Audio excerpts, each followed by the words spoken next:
Ever found yourself in a pinch, needing a little extra cash to cover an unexpected expense? You're not alone.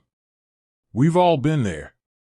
But with so many lending options out there, it can be tough to know where to turn. Today, we're diving deep into Beforepay, a popular choice for quick cash advances. Specifically, we're tackling the burning question: what's the maximum loan amount you can get with Beforepay? Beforepay is a unique service that allows you to access a portion of your earned wages early. Think of it as a responsible advance on your paycheck, helping you bridge the gap between paydays. But how much can you actually borrow? Let's break it down. The maximum loan amount with Beforepay varies depending on several factors. These include your employment history. How long have you been with your current employer? A longer tenure generally translates to higher borrowing limits. Your income level. The more you earn, the higher your potential borrowing capacity. Your repayment history. Consistent and timely repayments with Beforepay will increase your borrowing limit over time.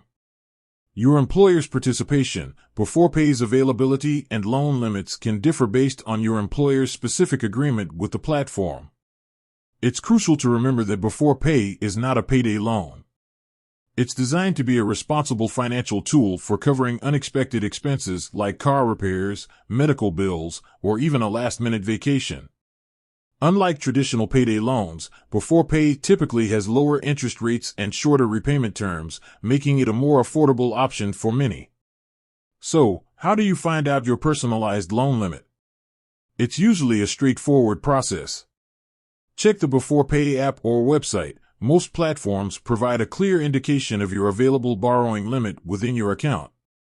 Contact Beforepay customer support. If you have any questions or need clarification, their customer support team is readily available to assist you. Beforepay can be a valuable financial lifeline in a pinch, but it's essential to use it responsibly. Only borrow what you need and ensure you can comfortably repay the advance within the agreed-upon timeframe. Avoid using it for frivolous expenses or as a long-term solution for financial difficulties. With that said, thanks for watching, and until next time, remember to borrow responsibly and make informed financial decisions.